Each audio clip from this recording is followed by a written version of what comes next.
Welcome back to That Dad Guy. It's April 25th, 2025, and it's Friday, which means it's mail week. Well, a short mail week because Monday was a holiday, so there was only mail delivery Tuesday through Friday. And for the second week in a row, I didn't get any Postcrossing mail, so I don't have any official postcards to show you this week. I do have some other surprises that came, so I'm going to show you some of that.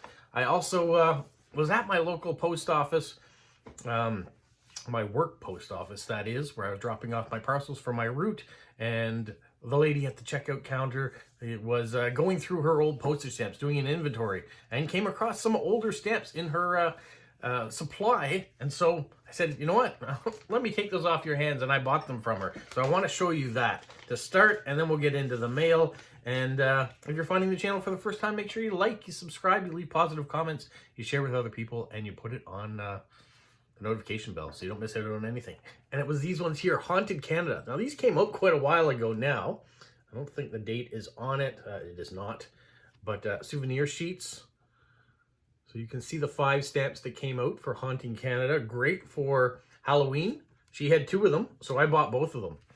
So that'll be nice to have those either to throw into a giveaway in the future, or who knows what I'll do with it. Maybe they'll even end up on a card along the way. I don't know, but I was glad to find them, and so I quickly snatched them up. All right, let's get into the mail. And because there's no post-crossing, we're going to go right into the direct swaps and surprises. The first one is this gentleman here playing some cards. This comes from Monty in Saskatchewan. He says, the weather was warm, finally showed up. So, we've got some warm weather today too. 11 degrees outside. It was kind of misting this morning. I think we're going to be in for a wet weekend, though. That's kind of the prediction that's coming here. And then he says, it's amazing how much snow has disappeared this week. I also got my first ambulance cover this week. Woohoo! I'm not sure what an ambulance cover is. So, Monty, if you're watching, let me know what ambulance cover. Do you mean a first aid cover that has a cancellation with an ambulance on it? Is it a stamp that has an ambulance on it? Was it a specific release of an ambulance stamp that has both on it? Let me know, and I'll show you the stamps. He always throws on some vintage stamps for the postage, so thank you so much for that. The next card I have is this one. It comes from the Philippines. It comes from our friend Rovik. Been a long time since I've heard from Rovik. Rovik's a young gentleman in school still, and so he wrote several years ago, and it's probably been about a year since I've heard from him last. But he says, it's been a long time since I've written, and he's in Bohol and thought I'd send me a card. So he says, the name Lobak, which was the name of the community, is derived from the word lobak, a word referring to the act of pounding something with the use of a mortar and pestle. It is said that when the early missionary fathers came into the inland village, they approached a villager who was pounding rice. They asked for the name of the place. Assuming that he was asked what he was doing, he replied, Galobok. Thus, the place is now called Lobok. That happens in a lot of places. So, I live in the city of Moncton. It was named after General Moncton. At the time, his name had a K in it. We dropped the K and just went CTON rather than CKTON. But before that, it was called The Bend because the Petty-Kodiak River that goes through this has a bend in it. That's how place names get named, right? Canada, prime example. The locals, Canada, meant the village. But when Europeans got here and they asked them what the place was called, they said Canada. And so it became Canada. So that's kind of a little bit of a thought for you. The other part of this card on the back, it says that this card was also his ticket entrance to the ride that they did. And it says, a fascinating boat ride along the Lobok River has been a major attraction for both foreign and domestics. Starting from Lobok Tourism Complex, floating restaurants and motorized boats kick off the exciting boat ride along the palm-fringed banks inland. Plus, a variety of mouth-watering cuisines are ready to partake while cascading the ambience of Lobok River. So, very nice. And there's the Philippine stamp on there, too. So thank you so much, Rovik. Rovik, it's nice to hear from you again.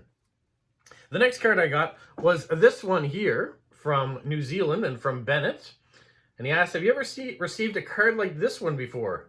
I rediscovered this on the weekend cleaning out an old room in his aunt's house. New Plymouth is the city where he was born. And you think, well, this isn't a very strange card. There's the stamp from New Zealand with the Kiwi on it. But if you look this way, it seems to do something. It seems to be a bigger card than you would expect. So there's a couple pieces of washi tape, or stickers rather, on here. So let me gently peel those off and show you the postcard. This is the view that you get. It's got to be the biggest postcard I've ever received. There is all sorts of information about New Plymouth here, and the heights and the mountains around, the volcanoes, I guess. And on the other side, we've got more of the view. So that's pretty cool. Let me just have a quick read here. It says, New Plymouth is the main city and port serving the province of Taranaki on the west side of the North Island of New Zealand. With a population of about 70,000, the city's traditional mainstay has been the region's strong dairy farming industry, but since the discovery of oil and gas in the 1960s, has taken on a new aura as the energy province of New Zealand. Taranaki is now enjoying a rapid economic growth, and the city of New Plymouth has experienced resurgence and development with civic projects such as the outstanding coastal walkway, the 45-meter high wind wand designed by Lenlai, which is in the here, I think. And then an innovative knowledge center is there also that combines visitor center, museum, and library. Other attractions in and around the city include the outstanding 52-hectare botanical garden, the vibrant CBD with its cafes and restaurants, the Sugarloaf Islands Marine Park.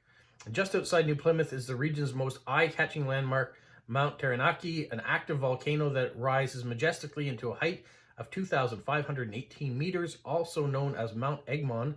The mountain lies in the center of Egmont National Park, which has much to offer to climbers and trampers and skiers and those interested in natural history. This alpine playground is less than an hour's drive from the scenic coastline, which some of the excellent beaches for surfing. New Plymouth is noted as a place where snowboarding and surfing are all possible within half a day. And then there's a website you can go to. So, very cool, Bennett. To answer your question, no, I haven't seen a card like that before, and it is really cool. Lots of information trapped within one postcard, and doesn't cost you any more to send it. So, thank you so much. The next thing that I received was this envelope, which comes from Eric in Hong Kong. Inside, he wrote me a nice letter, and it was dated for April the 8th, and now it's the 25th, so that's how long it took to get from Hong Kong to Moncton. So the mail seems to be picking up speed between our areas. He asked whether or not there's been any cutbacks with Canada Post. No, there's no changes yet in the contract and what we've been dealing with. So if we go back in time, we can say in December, Canada Post was on strike.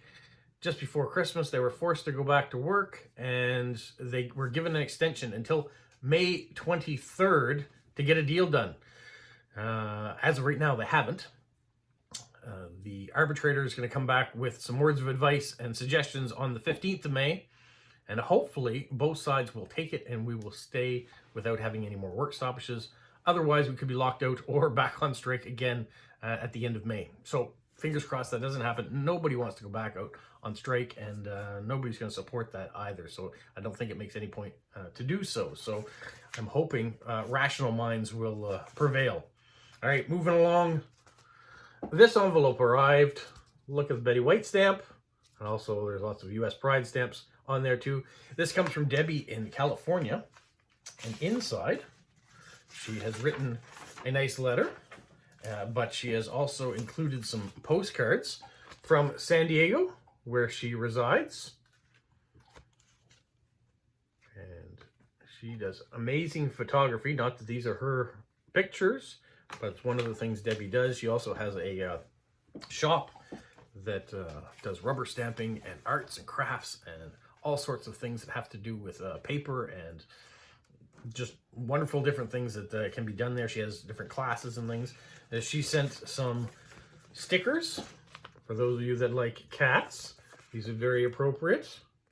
So we've got some cat stickers that can go off. And I guess this was all in a roll before, but she sent it this way, which is good. So lots of stickers. And then she sent an envelope like this, which I want to show this because it has her information. So if you happen to be in California, down in San Diego, I would encourage you to go check out Debbie's shop. There's the telephone number, there's the address in La Mesa. She's got a Facebook page, and then on the back it shows you all the different things. If I don't drop it, things that you can do. Really nice card. You can actually feel these waves. It feels like you're at the beach and the waves have just come in. So there's a bunch of things. Just put that there. And then she created this little envelope. So I will peel back the envelope. And inside that envelope that she made are a bunch of stickers. So I won't take them all out of the package and show them individually. But she sent that based on knowing the amount of cards that I send out. But on Wednesdays we do the You Choose decorating. So these things might come in handy for that as well, which is always wonderful to have more options for people when they say, I'm looking for a Superman sticker. Maybe I didn't have it. Well, maybe I do now. So that's kind of nice to have different things. So thank you so much, Debbie, for putting all those wonderful things together, and the nice letter that you've written too. I really appreciate it. All right, the last thing that arrived comes from Toronto, Canada, and it comes from Mike. He sent this envelope. Mike reached out online, sent me an email, said he'd been watching. Mike is also a retired postie, so we have that in common. Not that I'm retired, but being a postie. And he's an avid stamp collector. So he's been watching my videos, and he's been watching Smokey's videos, and so he thought he would send Smokey and I both a package of stamps. And I don't mean a single packet of stamps, but an envelope that is filled with stamps. I'm going to show you the stamps in a video next week. Just wanted to, he says, cheers until next time, see you on the channel. And he says he often watches Smokey and me while on his phone in the gym, while he's on the treadmill. So that's awesome that he's getting a workout. He's watching some stuff about stamps. And as an avid stamp collector himself, really enjoys that. So he sent this. You can see all the glassines that are in there, full of stamps. So we will go through that in a video that will be all about this, I suspect. So stay tuned for that next week. There's lots of things going on. Even though this is a small mail week, it's probably all right because there are a lot of other things going on in my life too at the same time. But one of the things that's happening this weekend is the car show. So I have my pass and I'm going in to film. I was there yesterday, did a quick look around, didn't do a lot of filming then because they're still in the setup stage. But I will be over there filming today, filming again tomorrow. My Saturday live stream, I'm not sure if it will be here in the office or at the car show. It depends on how my schedule is going and how much work I've gotten done and battery life on my phone, all sorts of things. So if you want to be a part of the live stream, 12 o'clock Atlantic Standard Time, we do it every Saturday. And so that will be either here or at the car show. So you might get a sneak peek. So there will be a car show video coming out this weekend as well. Yeah. And then next week, Stamp of the Month. It'll be the end of the month, so we're going to have the giveaway of all the transportation stamps. If you haven't participated in that, make sure you go to the Stamp of the Month video, put in the keyword that I asked you to put in that video alone, and you'll get a chance to win a whole bunch of transportation stamps at the end of April. And then we'll have to do it all over again. May is right there waiting for us next week. So a whole bunch of things coming up. Look forward to it. You guys have a magical week. What, Polo? You say like, subscribe, share, and tell all your friends. Who's a good boy? Who's a good boy? Bye. Welcome back to That Dad Guy. Next time you see me, this place is going to be full of cars, full of people, and You don't want to miss it. Right now, they're still getting things set up. Carpets aren't down yet. Not all the cars are in, not all the booths are here, but it is starting to take shape.